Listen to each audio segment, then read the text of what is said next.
Welcome everyone to Punatulkut. That's the Eurasian bullfinch. That it just in Finnish it happens to have the word red in it. I'm your host for the evening, Tuomas Kuusniemi, and our guest today is Mike Watson, a theorist, critic, curator, and podcaster who is principally focused on the relation between culture, new media, and politics. We're going to be chatting for the next hour or two, and if you, our fine audience, have questions or comments, feel free to post them in chat, and we'll bring them into the discussion according to our ability and tastes. So, Mike, what did I miss in your description, new media and politics? Hi, We're going to be chatting for the thanks next for inviting me hour. on. Actually, I think that was a pretty good description. I Fine think you got in, audience. what did Have you questions say? or I'm Mike comments, Watson, feel free to post jurist, them in critic, chat, curator. and That's we'll... pretty much it. Yeah, that'll do. Okay, I got your name right then. That's good. Yeah, and Yep, the rest of it that's is it. yeah, the rest of it is copy pasted from Hi, MikeWatson.fr. So thanks for inviting me on. yeah, which I actually, wrote. I think so that's yeah. pretty good description. You'll be fine. What did you say? I'm Only Mike yourself Watson. to blame if it doesn't For sure, yeah. live up to your standards. So I was on your podcast, The Acid Left. It was last week, or was it that it came out? And that was a blast. Something like that. Yeah, in the last couple of weeks. Yeah. Yeah, like I've been meaning to ask you in our previous conversations and so on about you've intimated that the acid left isn't like getting high while being weighed down by the collected volumes of Das Kapital. So what is the acid left? Where does the name of the podcast come from? The term acid left actually derives, it's not actually a less incriminating term at all.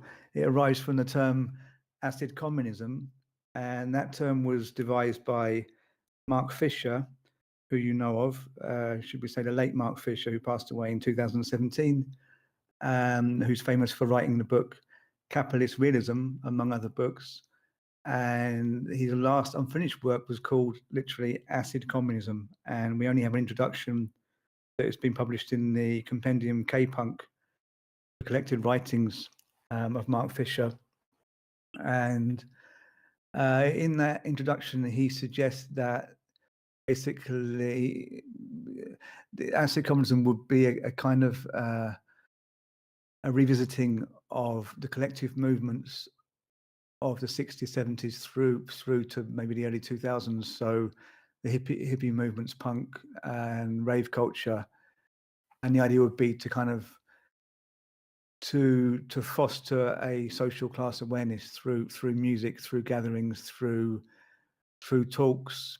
And I mean, the kind of jury's out on acid. I mean, I don't actually do any acid. It's been a long time since I took anything. I think my co-producer does sometimes. He has said that. But Fisher, I think he said literally in the essay, it's not like a prerequisite. One does not have to take LSD or do drugs, but he just wanted to tap into the collectivity of that movement, of the acid movement, the way that acid erodes boundaries, but also the term acid for him means the kind of corrosive type of acid, which also, kind of gets rid of boundaries, gets rid of stuff generally.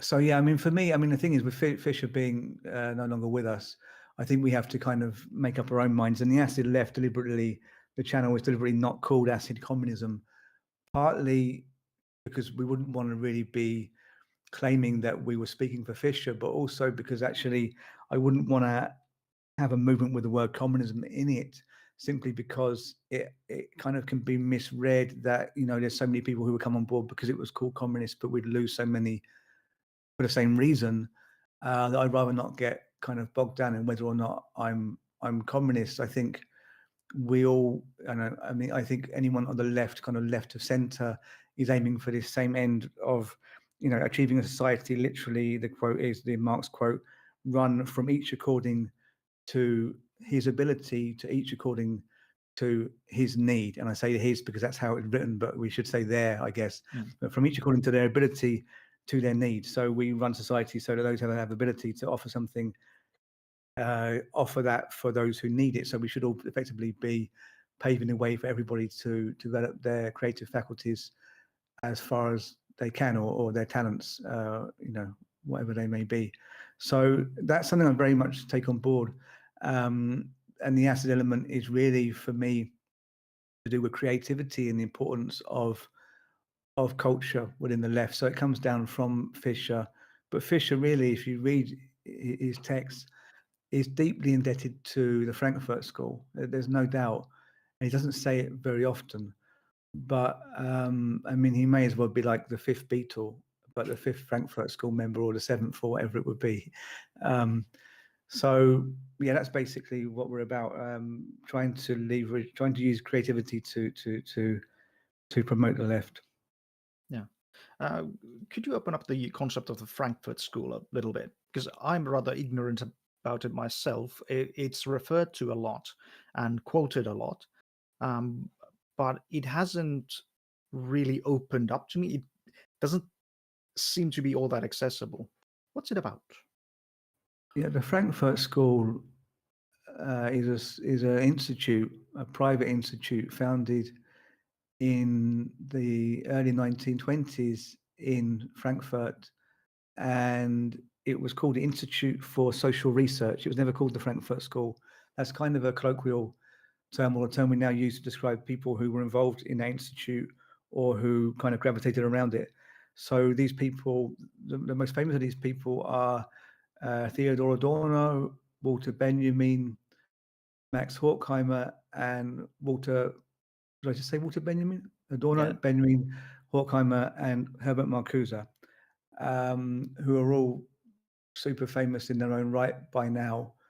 And I mean, the point of the school was to research communism, but within kind of acceptable boundaries in Frankfurt at the time, which kind of meant talking about everything but communism. So they had a remit to discuss the left through culture, but this is also, I think what they felt was right.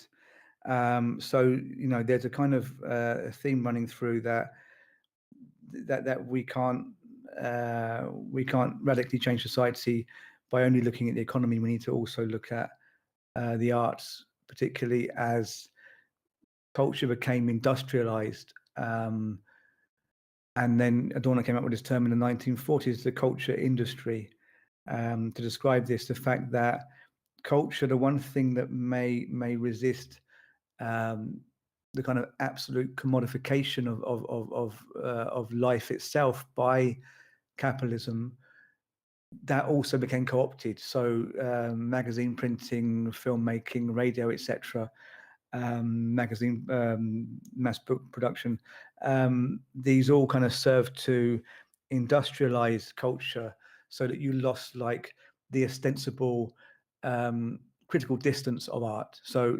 art kind of functions by pretending to be somehow better or removed from everything else. So you look at art and you kind of feel taken away in the moment of looking at an artwork. You feel somehow you're never looking at paint and canvas. The trick of the artwork is to say you're not looking at paint on canvas. You're not looking at oil and pigment on cotton. You're looking at a landscape, for example. Okay, so this is kind of how art transports us away, and how it ostensibly kind of remains separate from everything that's kind of bad in the world. And then Adorno says, and all of them really say, that at some point this stopped being the case, that art no longer has you can no longer kind of play this trick. And when you no longer have this trick, you no longer have any means of kind of standing apart from the bad conditions of society. So I suppose the Frankfurt School their whole thing is trying to reclaim culture somehow so that we can use it to be critical of capitalism. Yeah. It strikes me that art is often claimed to be non-political. Although, okay, actually, there's I just yesterday evening I read this essay on Yle that from from an art student um, who who is concerned about the wokeness and sort of cancel culture thing and so on. And now, without going too deeply into that, she, I believe, it's a she. Well, they refer to Jari Ehrnroot's column also on Yle. Ehrnroot is one of the big mighty families in Finland, and like as privileged as you can get, pretty much, and also really right wing, sort of going from the sort of from the neoliberal to the more fashy end of the spectrum now. But anyway, he wrote a column that yearned for the return of simple beauty to art, that the works of the Renaissance painters, which are uncomplicated and non-offensive and simply beautiful, that should come back. And to me, it just read that, yeah, the art commissioned by hyper-privileged descendants of warlords, yeah, that would be very uncomplicated and seem very familiar to him.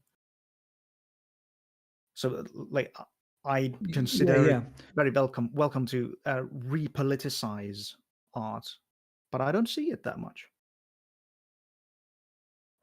I mean, there are a lot of debates around this. Yeah, because I mean, really, Adorno, I suppose, is the foremost Frankfurt School thinker. Although they kind of they take turns ever since they died in being like the foremost thinker. But Adorno tends to kind of dominate over the last, I suppose, couple of decades.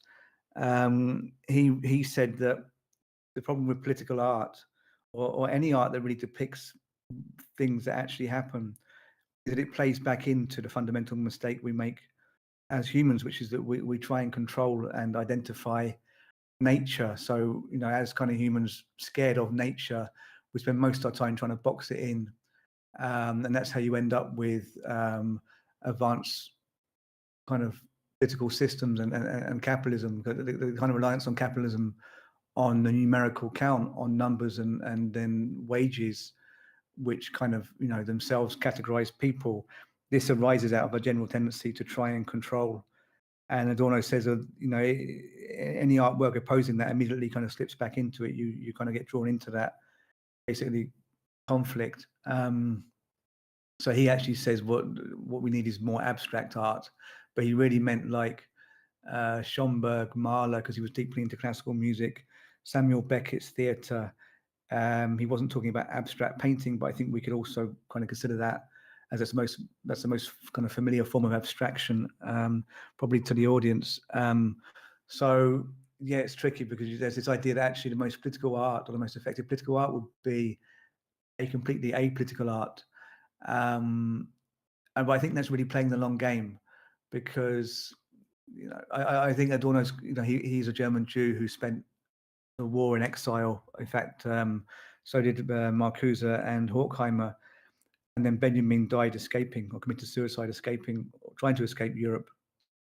So as German Jews, they were deeply affected by the war. They knew people who died. Benjamin himself died. The ones who survived the war are looking at like how to avoid that tragedy having just gone through it, whereas we're trying to stop it even happening. So I don't know really that abstract art is the best approach. I think that, yeah, on a sense, yeah, but I think if we're going to make abstract art as a means of like taking people out of their false kind of consciousness, that needs to be taken onto the streets, so to speak, or at least like into the sphere of working people. I don't think it's enough to kind of like point to its existence and hope that over centuries it kind of manages to change our consciousness in some way. Well, Adorno didn't really say that in itself, but he certainly didn't have any program for using it to radically change society quickly. He just kind of said, basically, nothing's going to work. Abstract art can fleetingly reveal to us the real conditions of existence, because when you're looking at an abstract work or listening to one, you kind of lose your senses. You get lost at a certain point, and then that being lost is a kind of exemplar of the real conditions of a relation between nature, the relation between humans and nature. So, being, as you're listening to a piece of classical music or techno or whatever, for us, it's probably a more realistic option, or Pink Floyd. You kind of become floaty, and you're not really thinking about doing the shopping or something. So, in that moment, you're no longer, you as opposed to the world. You're no longer making these distinctions. So for Adorno, that's useful because it points to the fact that we are part of nature, but it's not programmatic. He didn't want to make a program of that.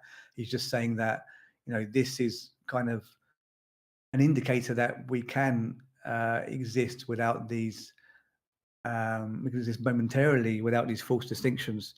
But yeah, I mean, I think that's typical of someone of his kind of bourgeois stature, that maybe he was thinking that was kind of a, not an answer, but that was kind of a, that was kind of a way of that, that was a way of like looking at things, as opposed to trying to like tweak revolutionary politics to make it work. And I think this is a problem with the Frankfurt School, is that they're all upper bourgeois. All their dads were business owners, and like owners of factories and stuff. So I think there's two things happening there. There's the one thing happening that I think Adorno's right. You can't make any revolution that's going to work until we've kind of rethought human thought itself. But at the same time, also, a lot of people have nothing to lose. So we could roll a dice, so to speak, and try for another revolution, and it might go wrong, but that's maybe better for many people than just kind of staying put. It's a bit like the immigrants that come over from Africa to Europe in boats. I mean, obviously they're not thinking this is a particularly good idea. They're just thinking this is just better than the other option, which is to stay in Africa forever and whatever that entails. So for Adorno to say, now let's not have these revolutions, let's like get off on the occasional bit of classical music, I think maybe it's because he didn't need to roll a dice, because he was well off financially. Yeah, I don't really see that as really working, because the more abstract art is, the less clear it is about its motivations and messaging, the more you simply put in whatever message you want to see. So yes, that can be the case. I don't know. I mean, a lot of kind of villains in movies listen to Beethoven or Mozart or something. No, like there's the Mozart in Apocalypse Now.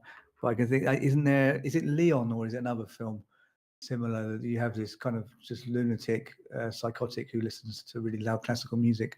So yeah, it does follow that he's not necessarily going to. yeah, the Gary Oldman character Kind of in Leon. Yeah, yeah, listens to. That's right. Yeah. I don't. So yeah, you're right. I mean,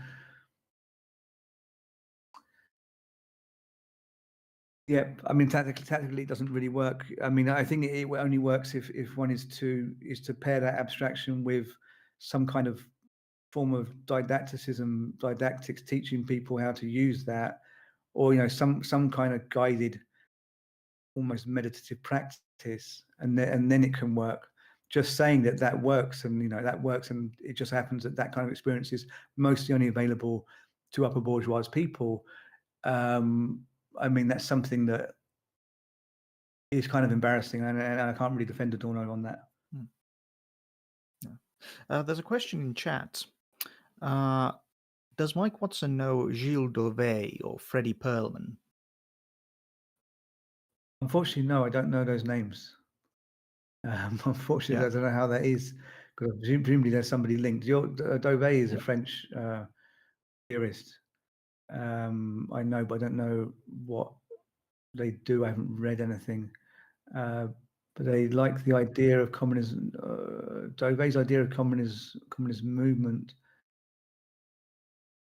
more like the movement of ordinary working class people. Well, that's certainly very relevant. This sounds interesting. Oh yeah, the working class people whose mission is to abolish capitalism and then abolish working class. Well, that is really what working class people ought to be doing, or that's the kind of leftist vision of working class people. But the problem is that it doesn't happen. That you don't get working class people who want to become the revolutionary vanguard, or be led by a vanguard and abolish capitalism. It's just not happening that way. I think that the Frankfurt School had seen it wasn't happening that way, so they were trying to come up with different ways where it might happen. But I think also we're a little bit constrained by their being middle class. I mean, only now are you really getting a significant amount of working class people really thinking about these things in this terms. I mean, of course, working class people have always done this, but in the media, being able to spread the word is only now that through YouTube and other internet channels, you're getting many more working class people able to speak. But I don't know where that's really going. I think unfortunately, academia and now the online left are kind of a distraction. That they're very good at talking about the revolution such that it doesn't actually happen, and that again is a symptom of being middle class. But you're also getting this, as a form of working class leftists excusing themselves, or they're kind of giving them a reason to be. They can be online and get an audience, and that kind of means they don't have to go and get their hands dirty talking to other, perhaps more ignorant working class people, or people who haven't encountered this stuff yet. So, I mean, it is tricky. I mean, how does one get the working class reacting? Because, this is where we have the populist right doing so well, because somehow they're able to push the right buttons to get, a significant core of the working class voting for the right wing. And the left is kind of stuck here at the moment. Yeah. I sort of see it as a as you said, a problem of communication. That, for instance, here on YouTube, we left tubers. We're not okay. It could be considered that this is somewhat revolutionary work, education, and possibly organizing. But it's like, as a comment to you, the gentle viewer or less gentle viewer, watching this isn't revolutionary. Watching this isn't actually making a difference. What we do here is in an attempt to inform and maybe supply with some tools to do the actual work. Because what I've noticed, like I came into leftism through YouTube. I started watching like non-compete and that sort of thing because I wanted to know how the Star Trek universe would work, because I was running a role-playing game there. And then I got sort of sucked in, and I've noticed way too often, almost on a daily basis, that I keep watching videos about familiar things instead of doing the work, instead of advancing the cause, as it were. And that's a frustrating thing, because it keeps bringing up the fact that we need to get out of our comfort zones. Because if making change was comfortable, we'd have done it already. And the opposing forces are in their comfort zone. They can fight from their comfort zone. In fact, they don't even have to fight. The zone itself does the work for them. So it's very discouraging. And okay, one of the things that I do find useful in LeftTube and other like entertainment sources, let us say, in the movement is the feeling of belonging, especially during the lockdowns, that you can still feel connected to a larger community. Of course, then we have social media like Twitter and so on, which are quite a different thing. Which, there you do things, but they might not be all that useful. But that's another discussion, maybe. How do you see the Acid Left podcast? What's the target audience of the Acid Left podcast, actually? Well, I mean, I think it's all linked to social media. I think we possibly could talk about it, but the Acid Left. I mean, I think we're facing the same problem that I just outlined. that we, I mean, probably our audience is people much like us, who are perhaps not actually making anything happen politically in any concrete sense. I mean, we're aiming at getting some debate going and some action going that will kind of disrupt materialist framework, or should we say, disrupt kind of false consciousness that capitalism engenders. But also, I think you have this problem with socialism and communism to some degree. Although I would align myself, with that kind of end of the political spectrum. But I think the thing is that recently there's been a kind of real move towards a solid kind of materialism, and by that I mean a politics of the left led by the economy first and foremost, in response to a left that's much more aligned with race, gender, etc. Of course, the race gender aspect still exists, but you have the kind of race and gender leading the left in neoliberal circles, because it's a good way of talking about things other than the economy. And then you have a response to that, and that's like the left of centre, which is emerging, Sanders, Corbyn, etc., and kind of left of that, which is emerging online again. And that's like deeply materialist. It's like, we can't talk about anything but the economic facts, because if you don't, you're a neoliberal apologist. And I think there's a bit of a mistake there. Firstly, I think that gender politics, racial politics, etc., is very much entwined with materialism. And of course, what we're trying to do as leftists is free the individual human being, i.e. body. And I think the people who've done the most to free the human body in the last few decades are dealing with race, gender, and sexuality. And I think, aside from that, because that's not really my area, aside from that, I think there's a mistake made by the materialist left in that they jettison culture. There's this kind of feeling that culture runs downstream from politics, as it's often put. That is, that culture is affected by, culture runs downstream from economics. Politics is influenced by economics, and culture is something also influenced by economics. It's not the other way around. The thing is, I think there's kind of a false dichotomy. It's not, that one should either believe that society, politics, etc., is influenced by the economy or by art. They're both the case, art in the widest sense. So, I think we need to reclaim the art aspect for a number of reasons. I mean, it's difficult making this case because I think when you say you want to put culture or art to service for a leftist cause, you do kind of end up being kind of like categorized along with the Frankfurt School, with Adorno, with Benjamin, etc. It looks like a very kind of middle class activity, not helped by the fact that the kind of huge, should we say, movement, but tendency towards political art making has come about since the economic crisis of 2007, 2008. It is just so incredibly middle class and so useless for actually achieving anything politically. It's quite clear that the art world's kind of move towards politics is a form of whitewashing, or what we actually call art washing. It's a way of making capitalism feel good about itself and making art collectors feel good about themselves and middle class people. So, you get this middle class guilt. You see photos of immigrants being washed up on beaches in Southern Europe, in the Mediterranean.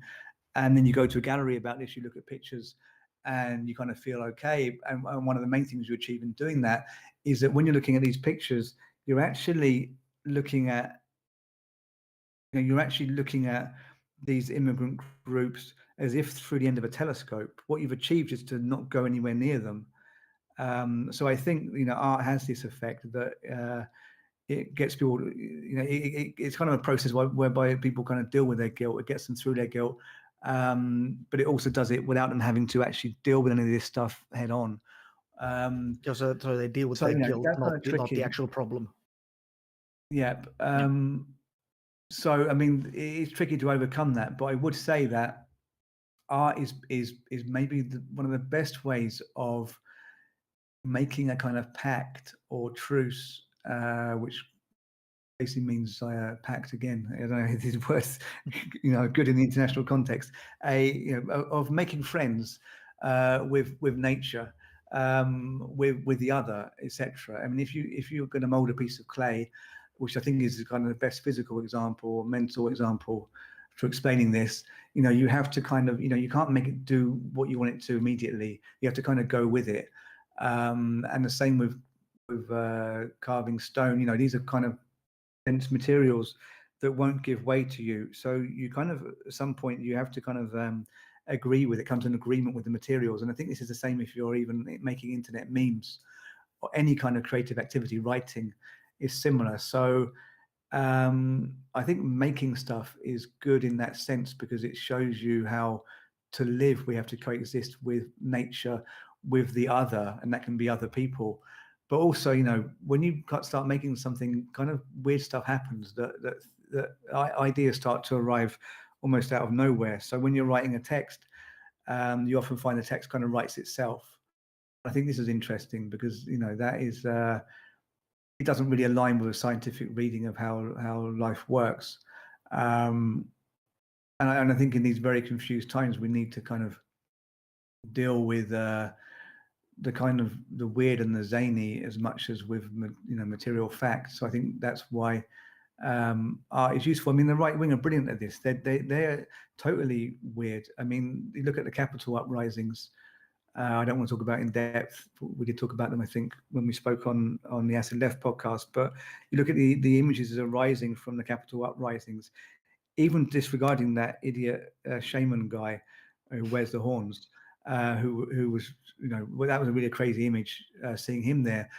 But I don't like to think about him. He somehow annoys me because he's just stole the limelight so much in recent months, or the last month and a bit.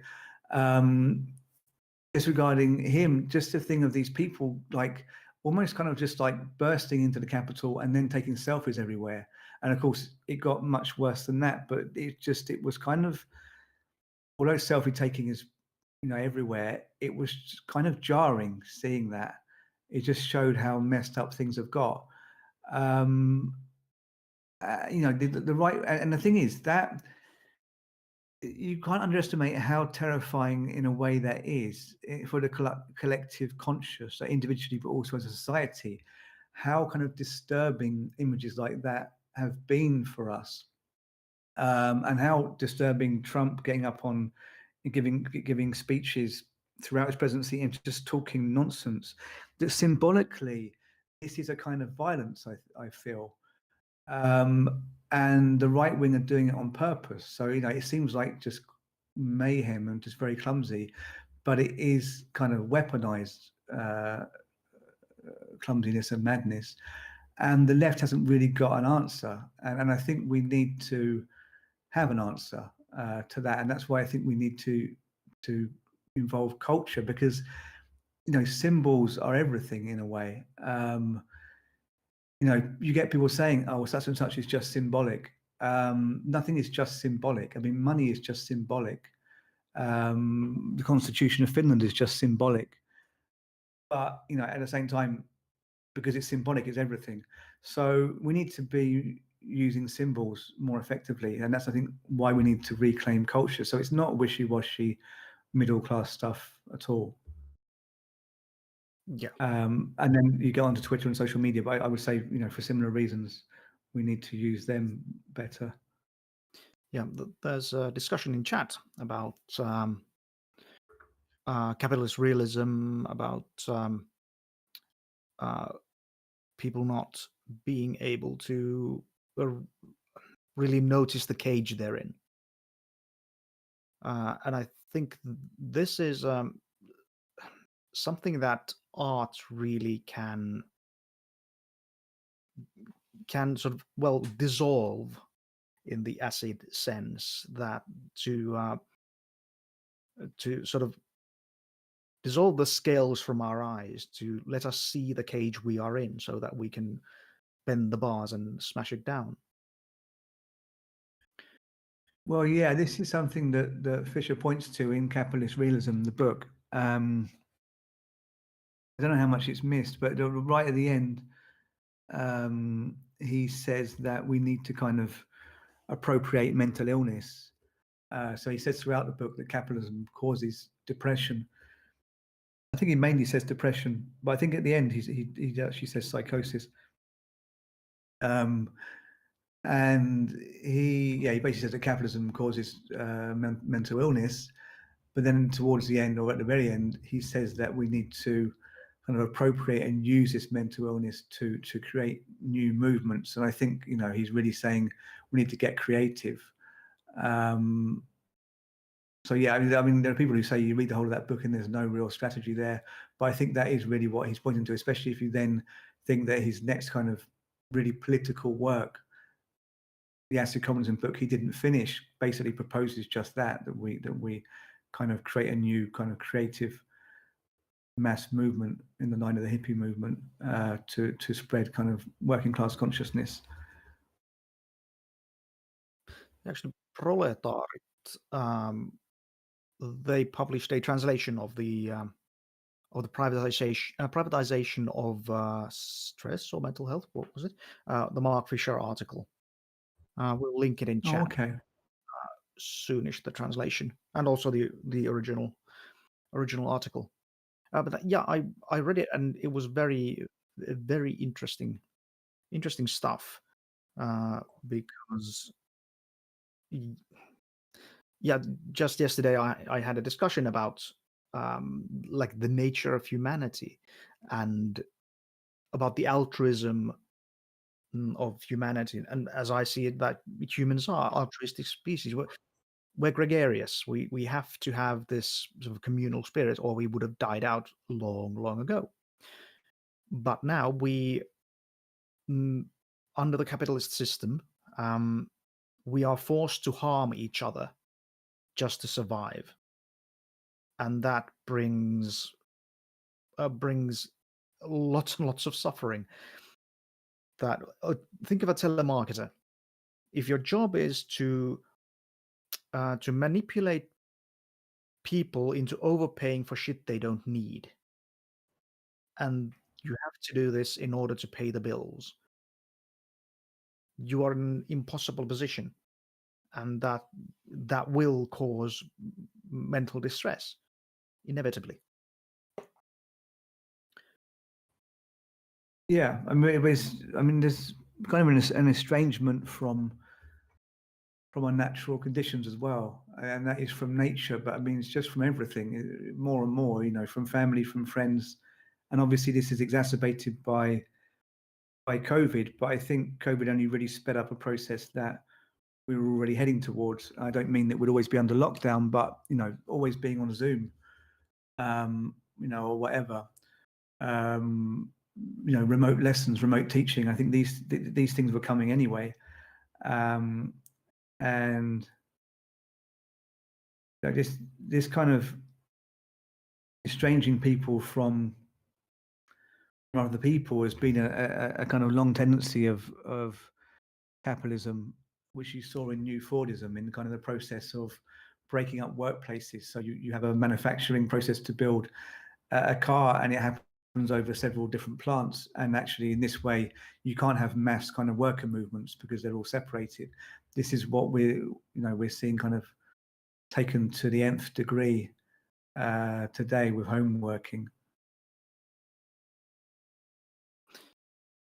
Yeah, and of course it leads to depression because I mean there is already this working in a factory in itself working in a shop,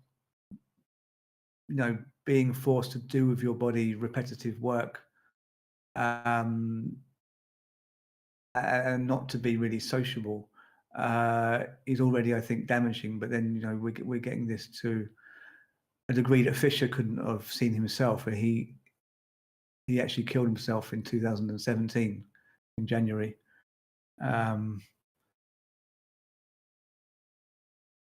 But yeah, I mean, we have to find some kind of way out. Clearly, I mean, we're living in very interesting times because we have the capacity to express ourselves as never before, but it's so linked up to the economy, which is also kind of fucking us up. All the platforms we have for doing that are ferociously commercial and capitalist. Yeah, I mean, but as we're so often, it's like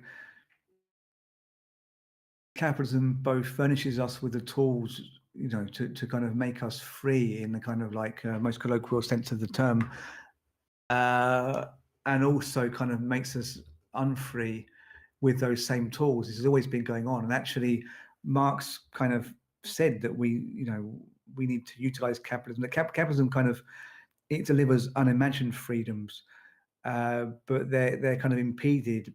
But if we could hijack that capitalism somehow, we could drive towards a kind of utopia, and I think that's still very much the case.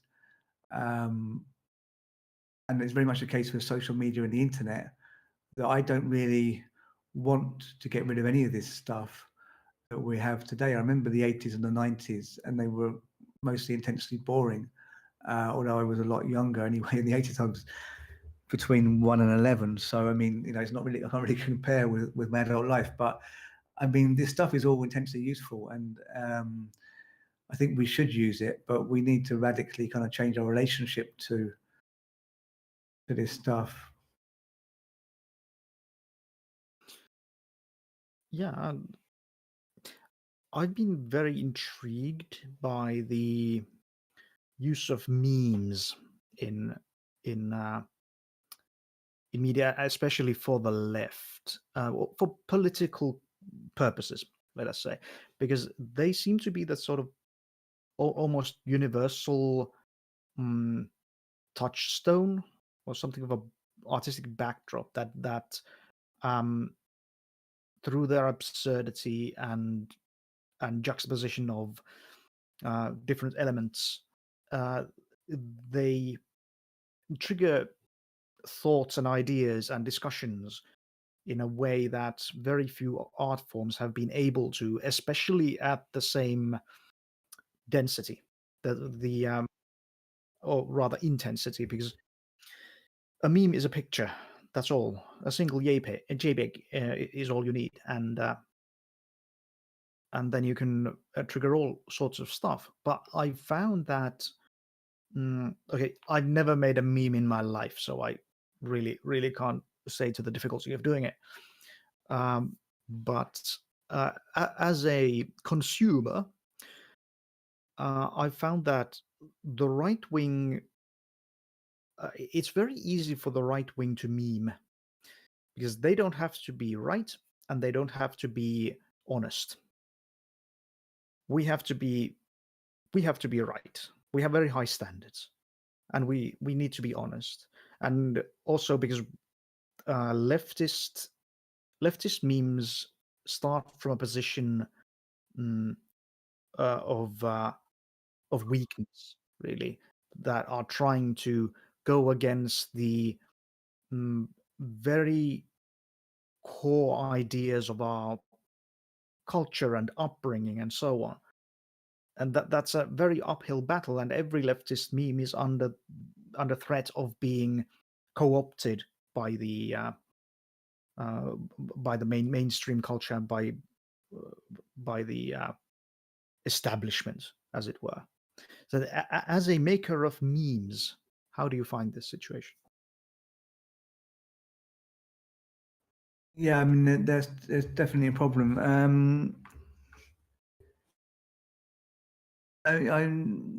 I think the thing is that we can't really hope to make just very sincere, ethically correct memes that change people's mind. I think it's much more the case that the sum total of meme making and just the fact that there is this capacity to publish one's work and to have it spread. It's been literal meaning of a meme, to have your work spread and copied and incorporated by other people. The very fact of that is surely kind of useful for the left. It kind of it's a left tendency. I don't think individual left memes are likely to change anything. I think it's far more significant that there are a number of people becoming kind of famous through platforms like Twitch and YouTube that never would have been famous before, or not so much famous that they can support themselves through these platforms, or find some kind of meaning or creative outlet through these platforms, and that this this kind of continued, taken to its kind of final conclusion. I don't know what it would look like, but what one assumes, and I suppose it's kind of naive actually, but I'll say it anyway. But it assumes that there'll be a point when everyone will be able to kind of express themselves to an audience. I mean, I say it's naive because I remember in the 90s we thought that the internet would inevitably lead to worldwide democracy or something, because a platform where anyone can interact with anyone would lead to many democratically minded people getting together and saying, hey, let's spread world democracy, and no one could stop them because it would be a global movement, etc. That's turned out to be obviously very naive. But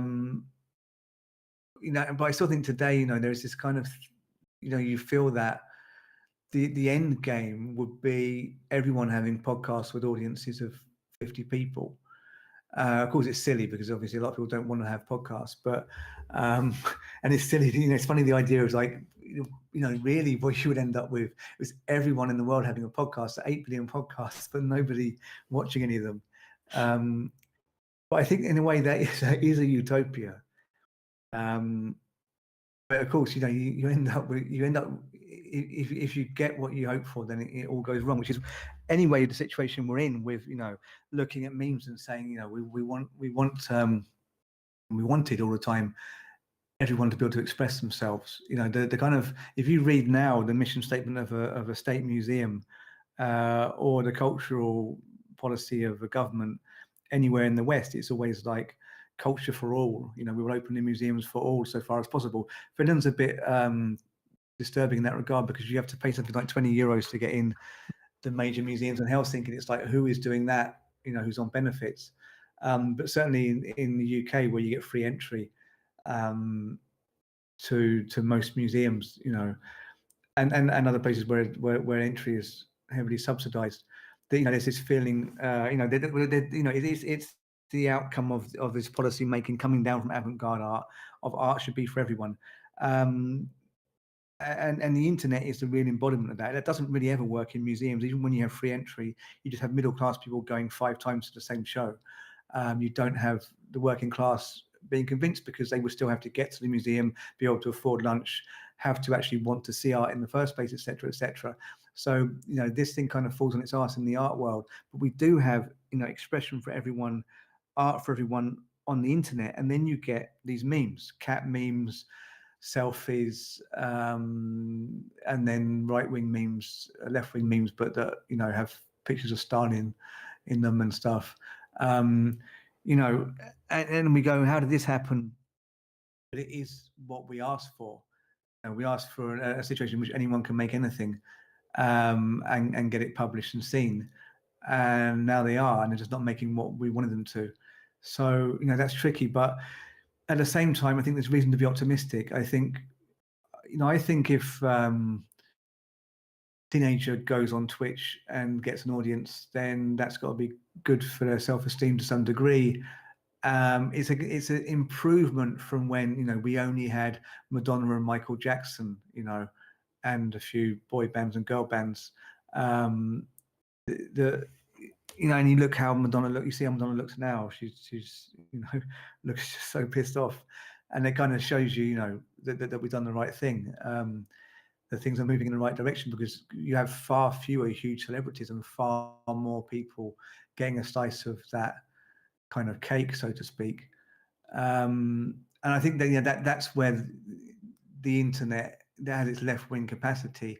If it's going to have a capacity other than that, in terms of mobilization of people to make a kind of true socialism come about, it's going to have to be a concerted effort to get people's audiences interacting with their local left-wing political party, with a local Black Lives Matters group, or whatever is their route into left politics, whether it makes sense to the physical realm.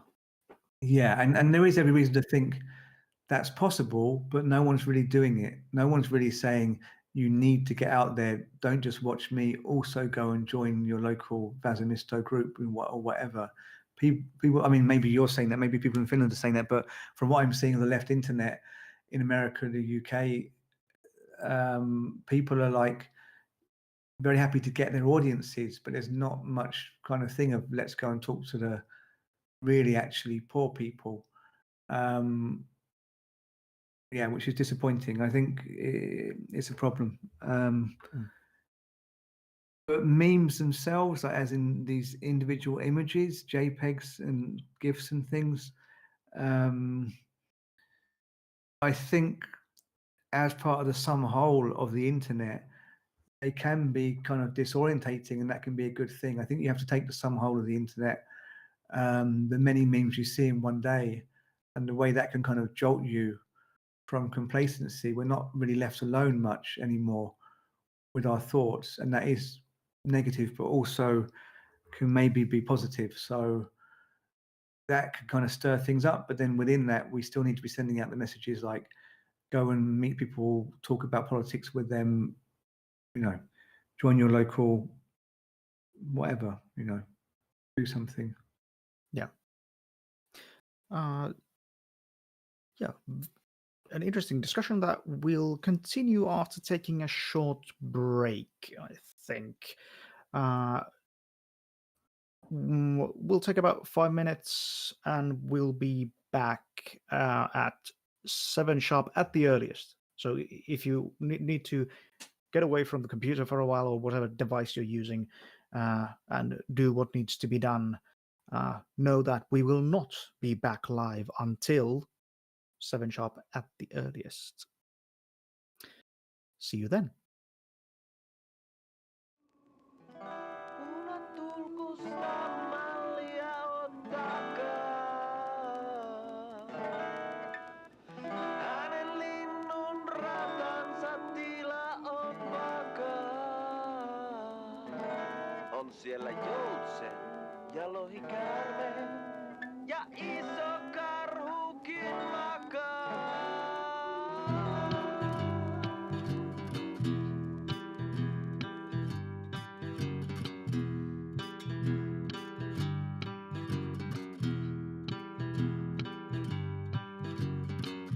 Lentää tulkku metsän siimekseen.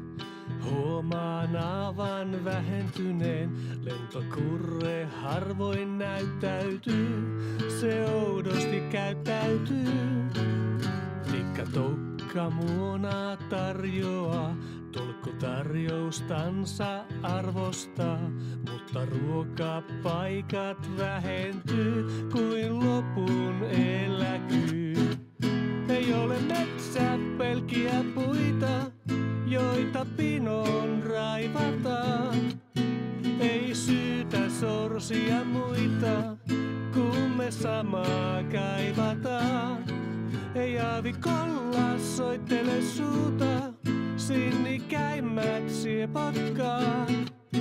Punatulkku tuu paina puuta, näytä miten lauletaan. Varo tulkku haukka saalista, kauas ei osu koskaan maalistaan. Korppi koettaa sinut hiljentää, pettymystään ilmentää. Huovi pyytää luokseen vierailemaan, muita ota kurppia vastaan kilpailemaan. Pöllö ei lähde enää pesästään, syö mitä jäljelle jää. Ei ole metsä pelkkiä puita, joita pinoon raivataan. Ei syytä sorsia muita, kun me samaa kaivataan. Onko latvasta laho se kansa, joka oksansa sahavaa? On se onnellisuuden ansa, kaivon vettä kannetaan. Kun naapuri puuroa keittelee, akanoista pois jyvät heittelee. Pesän valoa hän kiikuttaa, häntä turhuus liikuttaa. Käki katto kruunua havittelee, pesäs toisten tipuja lajittelee. Kunhan oma aine selviää, ei väli mitään muille jää. Ei oo metsä pelkkiä puita, joita pinoon raivataan. Ei syytä sorsia muita, kun me samaa kaivataan. Sillä linnun rata on vakaa, historia jatkaa toistoaan. Kaukaa tähdet tuikkien jakaa, iätöntä loistoaan. Punatulkusta mallia ottakaa. Hänen linnun ratansa tila on vakaa. On siellä jousen ja lohikäärme ja iso karhukin makaa. Ne valoaan jakaa tähtien takaa.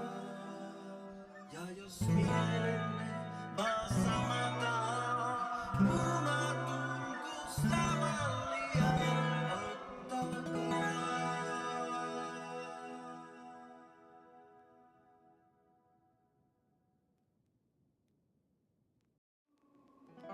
Punatulkusta mallia ottakaa. Hänen linnun ratansa tila. Welcome back from the break. I hope you enjoyed the song, actually. It was composed and performed by Lauri Lohi and Aimo Huikka, well-known comrades. And it's one hell of an earworm also. But yeah, we're back with Mike Watson here, and I wanted to ask you about an outsider's perspective to Finnish politics. You've been here; you're a fairly recent arrival, couple of years, yes. Yeah, 2.5-ish. Yeah. Yeah. So, how do you see Finnish politics? What's your take? Make it a hot one if you can. Yeah. Well, I mean, for someone who's English, I came here via Italy, where I lived for 10 years. But let's say I'm mostly English. It's a little confusing, shall I say, but I think I worked out some things quite early on. But let's just say that Finland is the kind of model for Sanders supporters and Corbyn supporters, as they were now, because there aren't really Corbyn supporters, but people who who wished that Corbyn was still around, or who would like to have him as prime minister. They really believe that the Nordic model, and often it's particularly Finland, is a model to follow. And then critics of that position say, these bloody socialists who want a Finnish system, as if the Finnish system therefore is socialist. And then of course, if you live here, you realise that it's not socialist, but also that people generally don't like the term socialism. I suppose the thing is the welfare system is very sturdy. Education system seems very good, although I've taught a couple of times. I haven't been taught. I've taught a couple of times in Ulu University and the Applied Sciences, Ulu Applied Sciences. But I'm aware of how things go on at school because my partner, she teaches the school. So yeah, I mean, those things seem fairly good. I will say the health system is kind of as good and bad parts. But it's just super capitalist, the society. It's not like it's a socialist society. And I think that the welfare system is very functional. It kind of keeps people off the streets and it keeps them from revolting. It does kind of strike me that people who are on Kayla can either kind of drink very well and not eat, or eat very well and not drink. But if you're on long term on Kayla and you have no hope, what are you going to end up doing? So I think that's kind of cynical of the government, as are alcohol prices generally. But I think the thing can work. It all seems to function very well if you're not in a position of knowing or seeing many people who don't have much hope. And you do get people who say that there's not much of a class system in Finland, which is kind of laughable. And of course, if ever anyone says that in a country, you have to be a bit worried. So it's a country like many where people probably don't want to admit the truth or are repressing the truth. I think the thing is, people who have kind of fallen through the net here, that is to say, who aren't kind of living the dream which gets written about in American and British papers, not the dream that Finland is socialist even, but the dream that it's the happiest country in the world with the best welfare system, the healthcare, education, best everything. If you're not going to subscribe to that, or if you really see Finland, and you don't want to just like pretend it's all like that, you will see a number of people who have fallen far from that vision, and they live in places like Tuera, which is now becoming gentrified. So you've got kind of this thing actually where Tuera now is like the best place in not only Finland but therefore probably the world. But people are very ignorant of the fact that also there's a lot of I think dependency, drug and alcohol dependency, and just kind of abject poverty there, and on the outskirts of Helsinki. So yeah, I mean, it's nothing like the dream, and it's not fully socialist. I think the welfare system is one like the British system set up to stave off the threat of communism from dissatisfied people. So yeah, and that's kind of an eye opener. And just the relatively generous welfare provisions here aren't that generous when you consider how much things cost. So there's all that. I don't know if I've already gone too far and been negative. But can I carry on? No, you go right ahead, because there's so much like positivity, false positivity, especially when it comes to the Finnish system. But I think you need to take it down a peg. Yeah, well, I think the thing is that there's a kind of level of denial which you see with middle class people, but it's pretty extensive because there's quite a big middle class, or there's even a sizable portion of the working class that are quite okay. Like they're not going to revolt because they can, they can afford the rent and eat, etc. So I think because of that, there's a real denial of many things.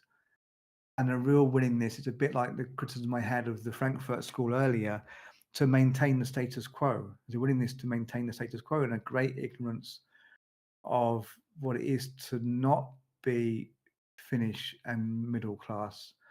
And I think that this ties to a kind of worldview that is limited in that Finland is like people in a corner of the world, and it didn't have an empire, and it's not responsible for any of the kind of things resulting from an empire. So if we live in a post-imperialist world where we have a kind of de facto empire that rises out of empire, such that America, Britain, Western Europe is still rolling in money, at least their middle to upper classes, that derives from exploitation of the rest of the world. That's all true, and Finland doesn't feel itself to be part of that. So I think the left here is troubling, a bit like the left in many countries, but possibly a little bit more. I say the left, I don't mean Vasamisto, I mean like the centre, kind of slightly left towards the left. I think the links need to be better made. The dots need to be joined up for people. But this is the case in many countries. Maybe it's because I'm here that I'm feeling this about Finnish people. I think in Britain, in France, there's a certain level of self-flagellation from anyone remotely left, even if it's lip service. There's kind of feeling of like there's a level of guilt and that's why everyone is then kind of like anti-racist, and race becomes a major issue for the left, and they're talking about that rather than talking about the economics or class issues often, because there's such a big guilt about empire. So I don't think people really are, in any sense, in the UK, France, America, doing much to change the global situation, the exploitation of the global South, as we call it now. But there's certainly an awareness, there's a lip service to it. Here, there's not even quite so much lip service. And I think it all comes down to this thing of we didn't have an empire anyway. But I don't see how people can't connect the dots. Like, we're very wealthy, we basically have loads of trees. A lot of our trade is done with Europe and America. Therefore, we must somehow be culpable. You know what I mean? If you're trading, is it 60% of trade is done with the EU? If you're trading with the people responsible for a kind of continued de facto imperialism, then surely you're somehow imperialist. Yeah, well, we definitely get to enjoy the fruits of imperialism. There's no doubt about that. I think that we have a large IT sector, and that depends on slave labor, basically. The devices that the software runs on, it's created with slave labor. I don't think that everyone is this ignorant, but I think there is a kind of feeling of, in English you would say, like, I'm all right, Jack, which means basically I'm okay. So everyone else, that there is this general kind of unwillingness to consider the position of poorer people, or the entwinement of Finland with the rest of the world. But I also think that because I just think that I think that outwardly Finnish people aren't really racist, but I think that because I don't know actually really statistics, but I mean there haven't been many immigrants till recently, no? I mean, yeah, fairly recently, late 70s, so on. Okay, so it hasn't been a big increase in recent years, or Not like 2015 was a big year when there was a flood of refugees, and that was sort of the crisis years that the perussuomalaiset got their way in government, and the harassment of refugees became very, very, very par for the course. Yeah, I mean, I feel that also because my partner, she teaches immigrants, incoming immigrants in state schools. So I've got some kind of awareness of this. Also, having come here 12 years ago for the first time to curate something, a small project in Oulu, in the skate shop, The Real Deal, in the basement, when it was in a former location. So I've been coming here on and off. I have noticed there are many more non-white people in Oulu now than 12 years ago. I mean, I think the thing is, there's a real sense I mean, there are statistics anyway. There are articles in newspapers. One in the Ulia, but I forget the name of the writer. I did cite the article when I wrote a piece on immigration and the local elections for a blog on Kansanutis's website. But basically, there are studies that people with foreign names will be rejected for job interviews at an alarming rate. And this is very much the case with people with non-European names, but also there was a study done with people with English-sounding names. And it was shown that they would likely be rejected for an interview when they had a CV that was similar or better than people with Finnish names. And this is something that's borne out in my experience and experience of other non-Finnish people here. And I think that there is a bit of a problem of very naturally people tending to give jobs out within their own circles in universities and in art institutions, because they are the places where I would be having a job if I had a full-time job. And this takes a lot to overcome. So, I mean, I think overcoming this it requires some understanding of history. And that's, I don't mean that so much with regard to people like me, because I'm probably relatively privileged being English and white. If there was a greater understanding of history, and then how does it, people end up needing to come here who are non-Finnish? So maybe we're thinking Somalian, Iraqi, Syrian communities, etc. Other kind of African and Asian communities. If there was kind of a better understanding of that, you wouldn't get so many votes going to the Finns party, Basic Finns. But this takes a long time to achieve, and of course, it hasn't really been done right in America or Britain, that have many more non-white people. So yeah, but if you're foreign, it's very tangible, the sense that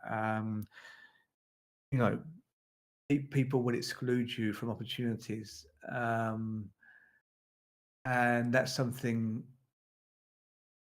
that I find kind of surprising in a way. But I think maybe it's in any country. I'm not sure if it's particular here, although you get these studies that Finland it constantly comes up that Finland is the most racist country in Europe, which is kind of alarming.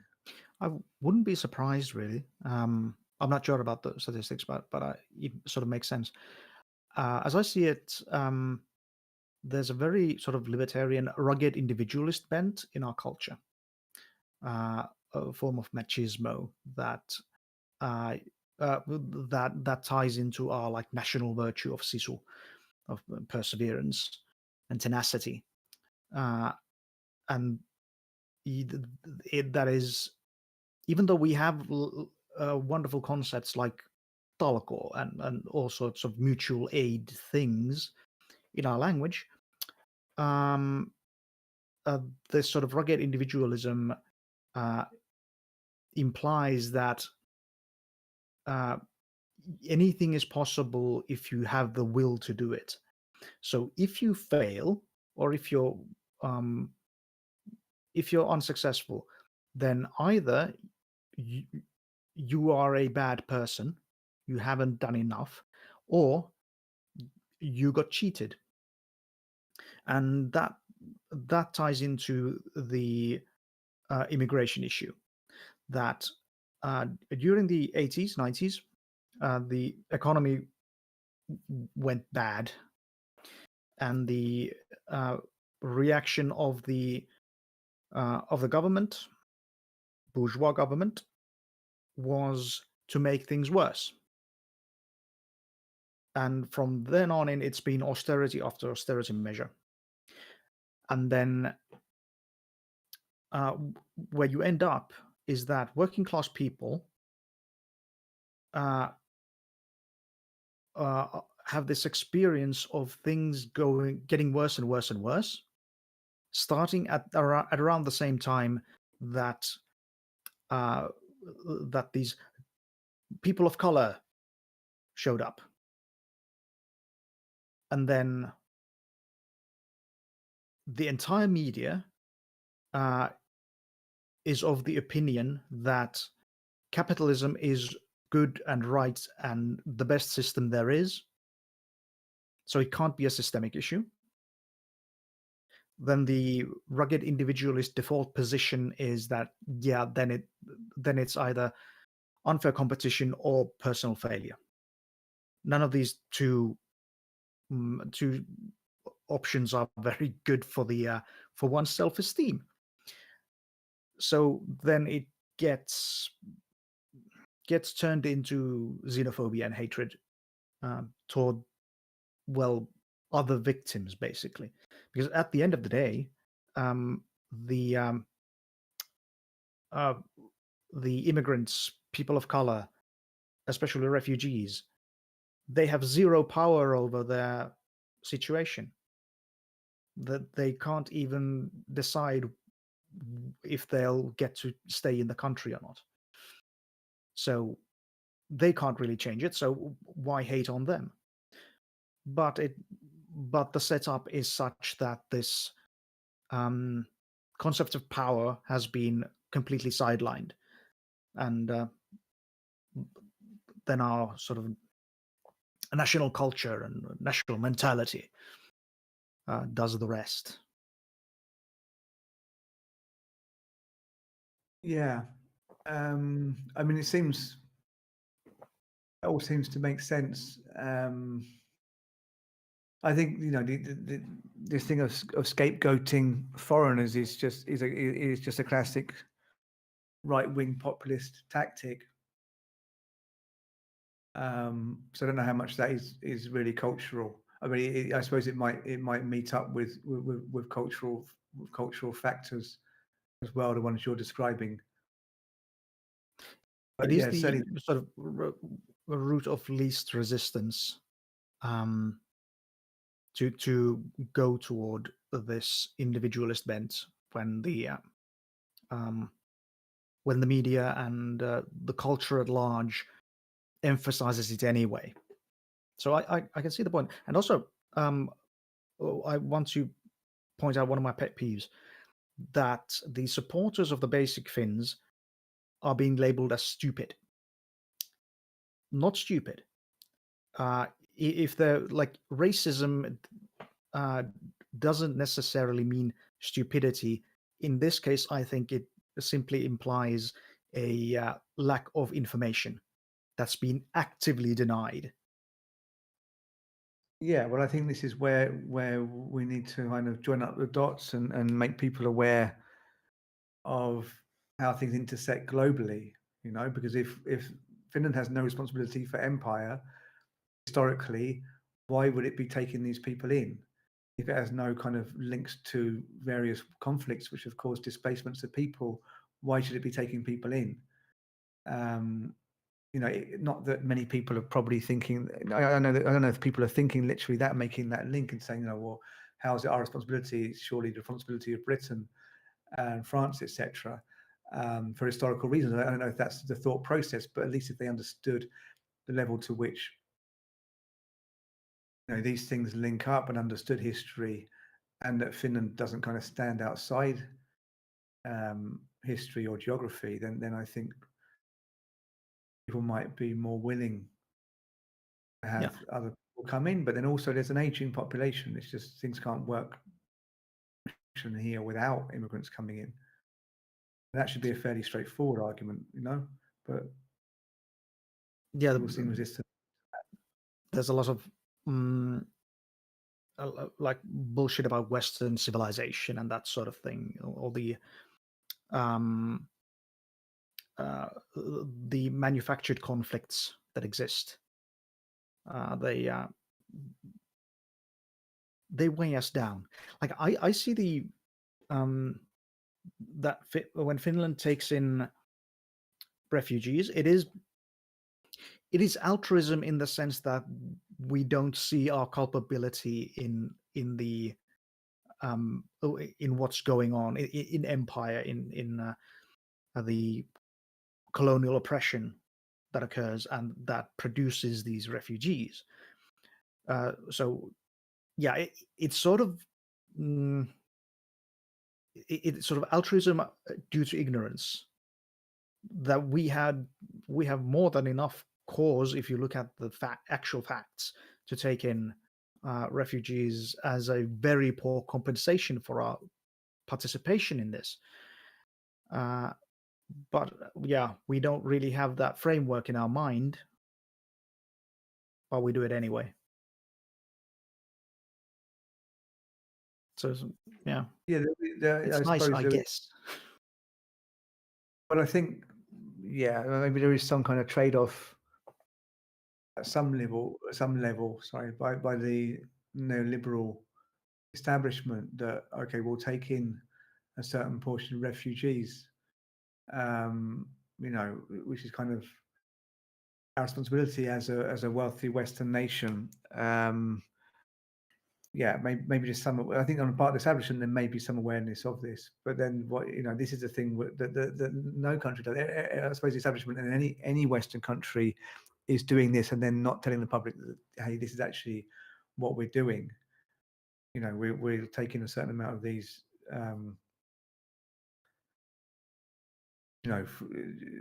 a kind of payback for the way we're exploiting the world. Although, I suppose the kind of Democrat establishment in America and Labour in Britain, I suppose that kind of is a mentality, but it's like how is, and it is a stupid mentality. It's a really kind of, I mean, we should be doing it, but I think to kind of be taking in immigrants because it's kind of our duty because of history, but to still be exploiting other countries doesn't make much sense. That isn't really an answer. But at the same time, as that is what's happening, couldn't that be explained to the public? We're doing this, but we're doing this because we keep exploiting their countries. We're causing wars which are displacing them, and we actually need them for our economy to function. Yeah, the latter rationale does come out, and it does appeal to many people. That we need the workforce and so on. Of course, the neoliberals want cheap labor. That's the main cause.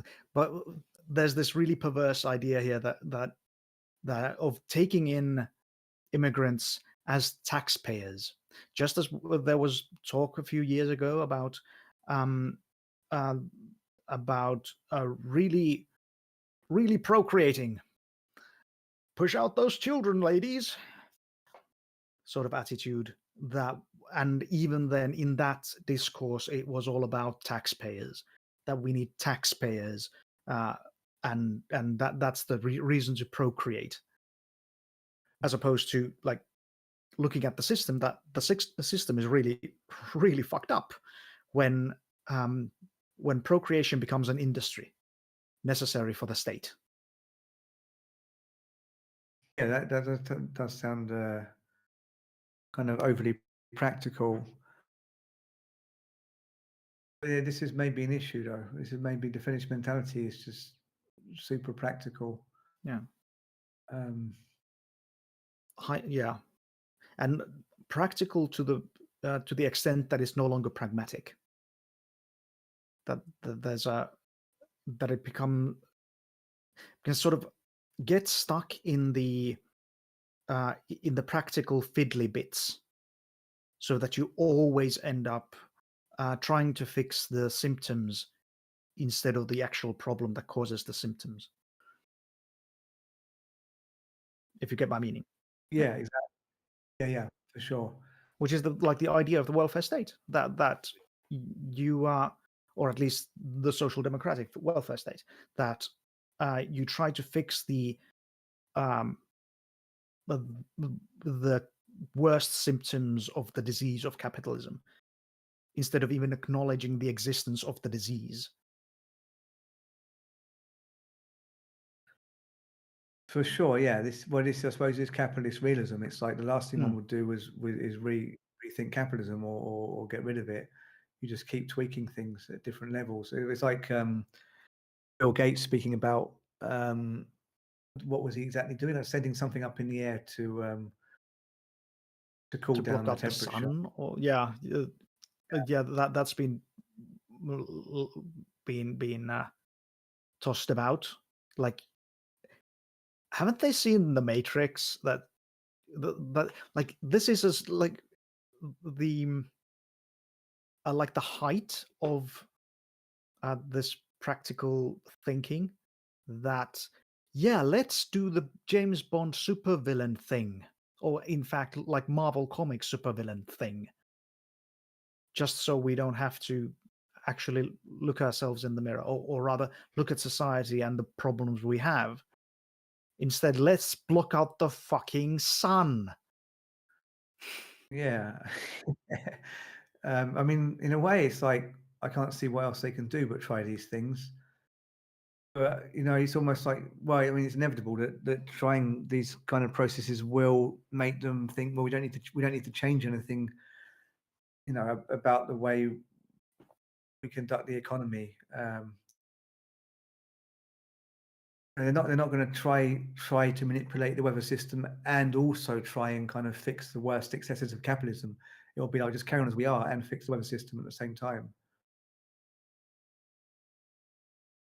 Yeah, of course.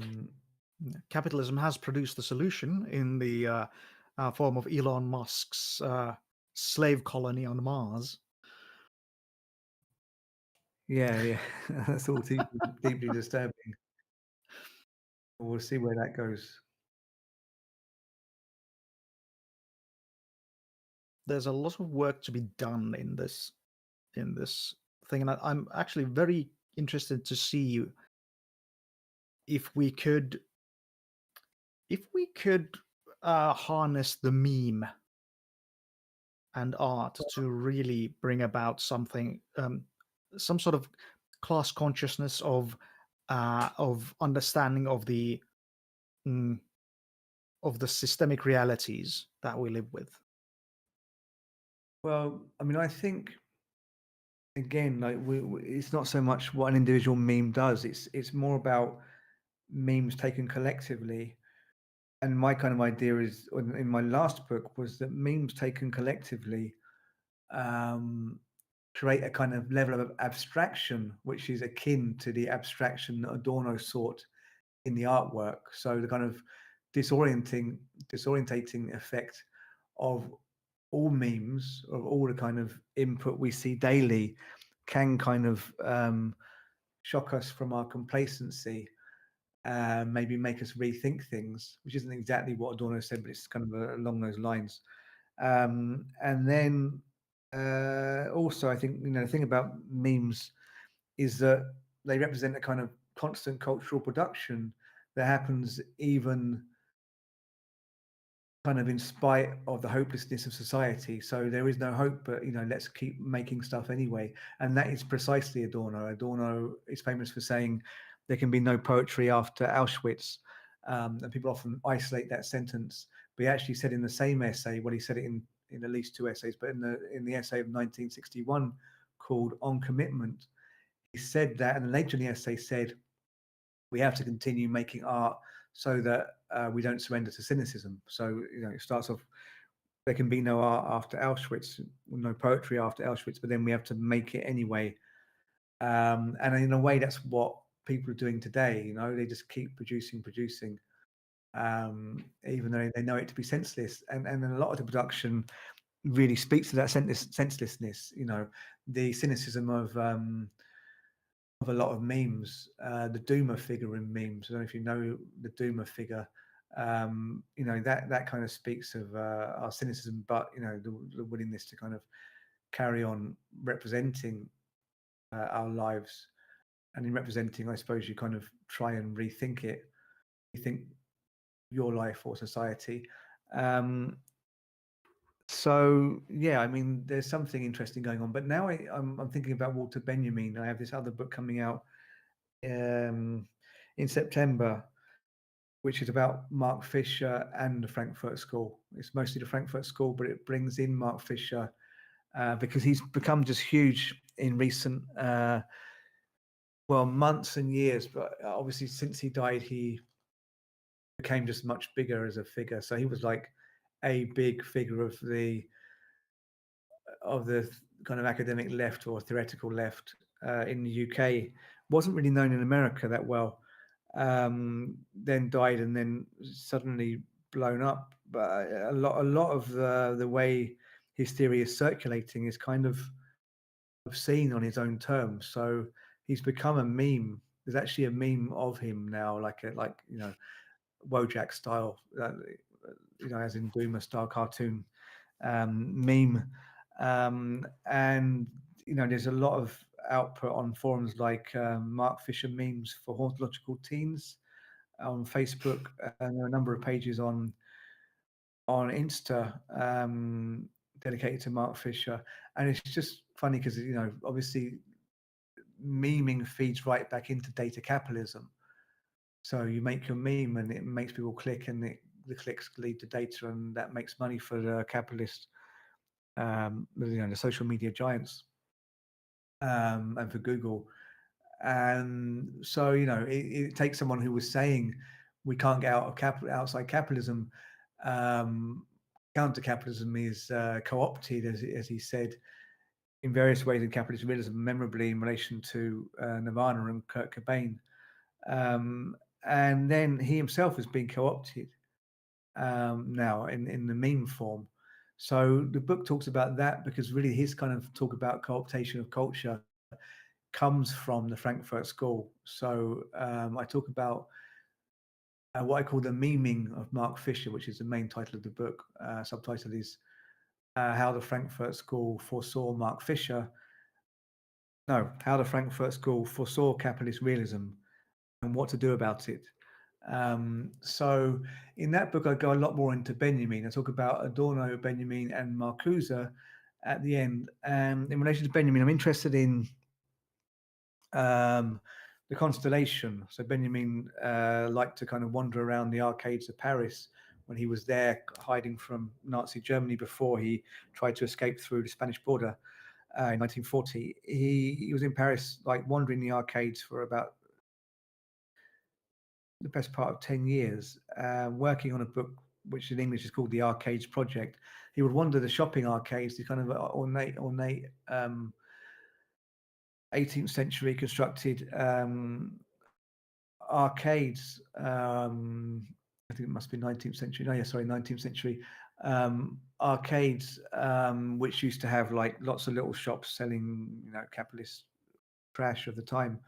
And he would wander them to try and reconstruct that period of history, to try and understand how we got where we are today.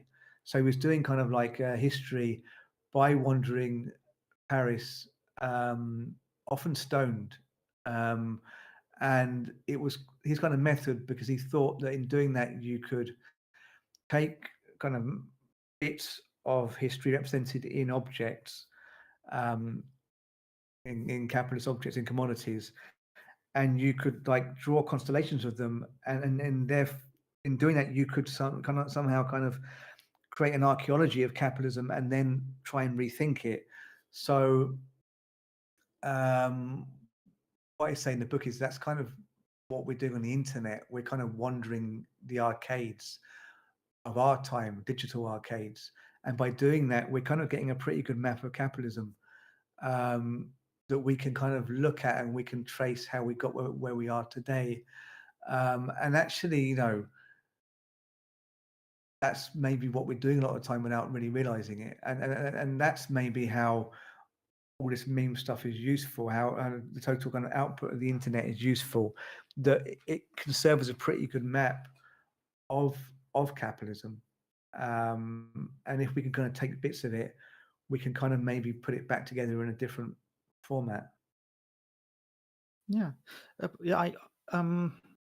It occurred to me during this discussion that the acid in the LSD sense appeals to me in that, from what I've heard, is that LSD leads you to see connections. That's like the big thing, that everything makes sense because things sort of fall into place. And my experience of leftism is the same. I was frustrated for a very long time. like even with my privileged upbringing, I was rather frustrated and alienated, and felt that something was wrong with the world. And then when I got into this leftist perspective, it all started to make sense, that how um, racism, sexism, uh, like frustration, anxiety, depression, all sorts of woes, how they are actually tied into this capitalist system that we have to live with at the moment. That all this bad shit that has always existed is sort of um, made hyper efficient and extremely powerful by capitalism, as it um, tries to make profit through them. And the way my worldview has changed is very much similar to this. Listen, that all the pieces are the same as they were before. I just now see the connections. Yeah, exactly. Yeah. And that's good. Yeah.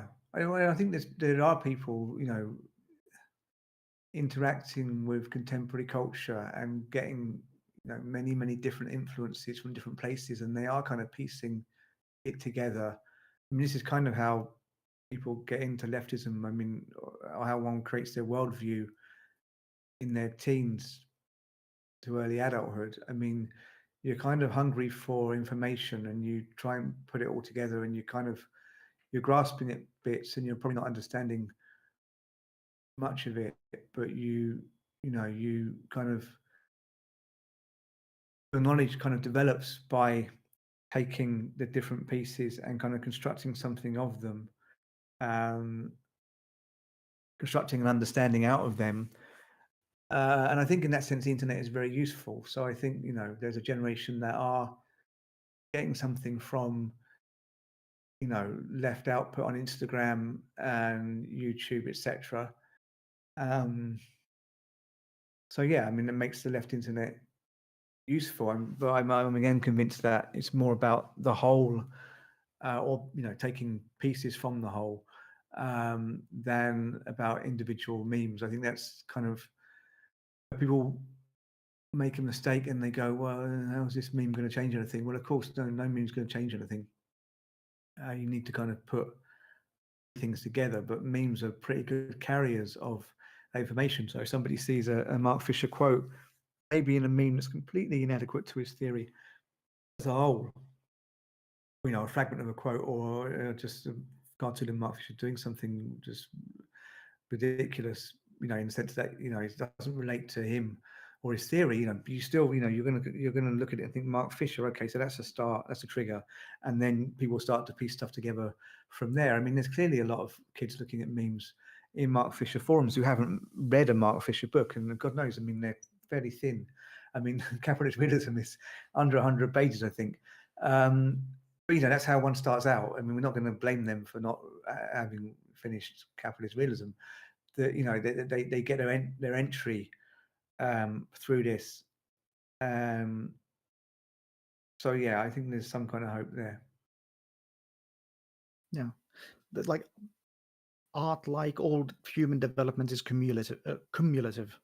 That it stands on the shoulders of giants, as I see it. That it always leads to the next thing, and standing alone, no piece of art really is the whole thing.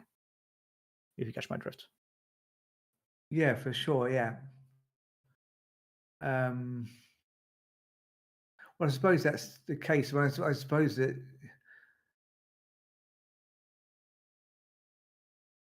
I mean, it doesn't seem to be much very radical about Walter Benjamin or any of them really. We've already covered that earlier. So I think the fact that Benjamin was doing this, I mean, they marked a big jump from kind of theorists prior to them, but still they were people who've been brought up in a very bourgeois framework.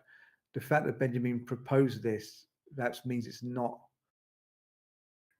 that much of a jump from how from how one does approach culture.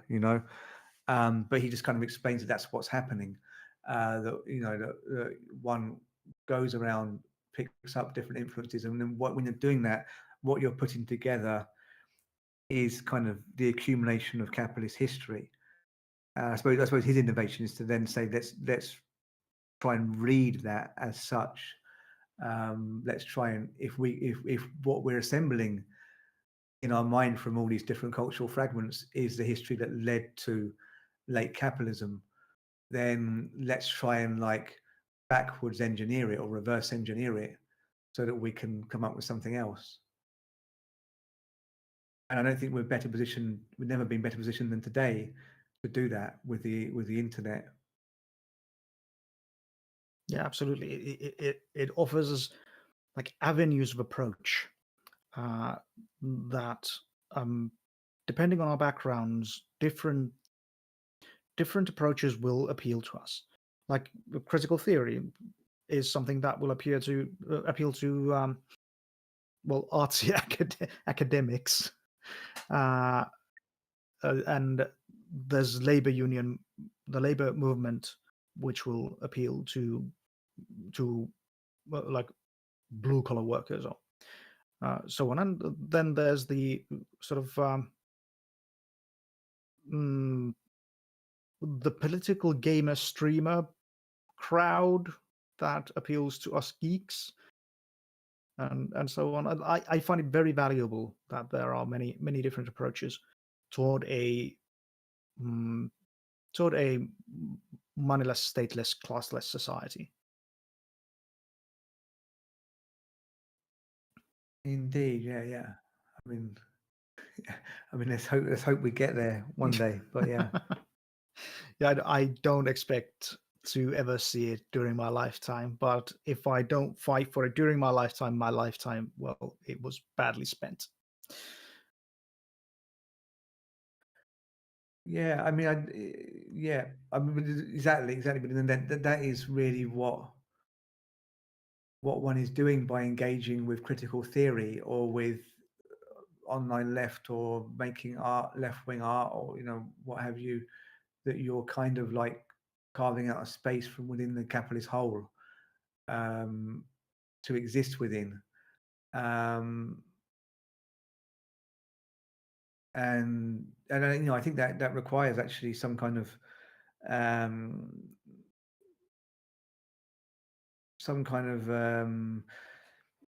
truce. I'm going to use the word truce again, which I was trying to avoid. That's why I paused. But it requires accepting that we're part of capitalism. So you cannot work within that whole, to find a nice little existence for yourself as a leftist, where you may feel that you're kind of pushing somewhere towards the utopia or whatever. You're not going to do that, without somehow finding an agreement with capitalism. So I mean, this is all very tricky, but I think it would be a lot to go into now. But I mean, actually, why the Frankfurt School are effective, for those who think they are, is because they see capitalism as offering the way out of capitalism. So to try and keep this clear and succinct, basically in capitalism, you have this idea coming from Marx of the commodity fetish. So a commodity, a thing is not just that thing. It offers you something more than that thing. So you buy the white shirt, which will make you more attractive. Basically most things are supposed to make you more attractive or better in some way. So these objects have properties that go in excess of their materiality. And Adorno says the artwork has that even more. I kind of said something similar earlier, but this is slightly different. The artwork he calls the absolute commodity because it claims just to be completely outside that whole system. So it's only through art's kind of copying the commodity fetish that it kind of can make a claim to be something that goes in excess of capitalism and therefore can give us some hope. So all in their different ways have these kind of ways that capitalism could be co-opted. Benjamin through his constellation. So you have all these commodities, but you can kind of like take them, put them together in different formats, and then read them. And by reading them, you read into the history of capitalism, and then you can try and overthrow it. All of this is only possible because capitalism exists. And I think one can't really try to overcome capitalism, especially in light of capitalist realism the idea that reality is capitalist. You can't hope to overcome it without working within it. So I think that's kind of a useful thought, not at all because I like capitalism, but because I'm drinking Coca-Cola. So we got onto this in the break time period, in the interim period. I didn't want to drink it on camera, but I was kind of joking. But anyway, we got onto how we are kind of embedded within capitalism, and the idea that we can do anything without it is kind of naive. Yeah, you can't really blame the consumer. Blaming the consumer is blaming the victim. We don't really have a say in this, but yeah, I hope we can sort of develop systems outside of this. Like I'm looking at Wikipedia, for instance, that is a wonderful example of how you can make a public good on the internet that really realizes the idea of the internet and the sort of radical freedom that it offers. But yeah, we've been talking for almost 2 hours now. It's been a pleasure to have you with us. Any stuff you want to shill as we live in this capitalist framework? What do you want to advertise? Well, there is, as I mentioned earlier, I have a book coming out in September, so that's quite a long way away. But I'll be talking about that. My new website, mikewatson.fi, features actually my previous books and details of what I'm doing, including it has a link to the Acid Left website. So yeah, just try and keep up with that. The Acid Left, we broadcast several times a month, and yeah, it would be great to see you there. Yeah, I had great fun on the podcast. It was really fun, and it tends to be a rather lively discussion. I really do like it. Lots of different perspectives. There's a link in the chat to the Acid Left YouTube channel. And yeah, actually, I'd also like to shill my my Twitch streams. I've started playing video games, especially Celestial Tales Old North, which is it is the most class-conscious fantasy RPG I've ever seen. And I voice act the thing and then insert political commentary and deal with chat and so on and so forth. So feel free to join in. There's the link in the chat as well. But thank you very much, Mike, for being with us, and welcome back again. Thank you. It's great to talk. Cheers. Yeah, and thank you also to Alexi for hosting the stream, and to our mods in the chat, and also, of course, to the chat audience for your wonderful questions and comments. If you have any feedback you'd like to give us, then go ahead and put it in the comments. You can put in the good and the bad. Leave the ugly out. We don't really want to see the ugly. We won't care. If you want to see more of this stuff, all the Punatulkut stuff, then do hit that subscribe button and ring the bell if you really mean it. Or if you actually want to like all the videos in your subscription feed, because YouTube doesn't really think that your subscription should be taken seriously. So much for agency under capitalism. You can also follow us on Facebook and Instagram, on Twitter, where we announce all our developments. We don't really go for Twitter feuds or that sort of thing. We just use it as a one-way street. You can find our email address in the description if you want to be in contact with us and have any questions, comments, ideas, proposals, and that sort of thing. So, yeah, expect our social media to be soulless advertising and no social media drama. But we do have tea. This Friday, again, we will have our regular content in Finnish. Alexei will be drinking his morning tea and looking at the week's news. So hope to see you then. And until then, have a nice time. Bye bye.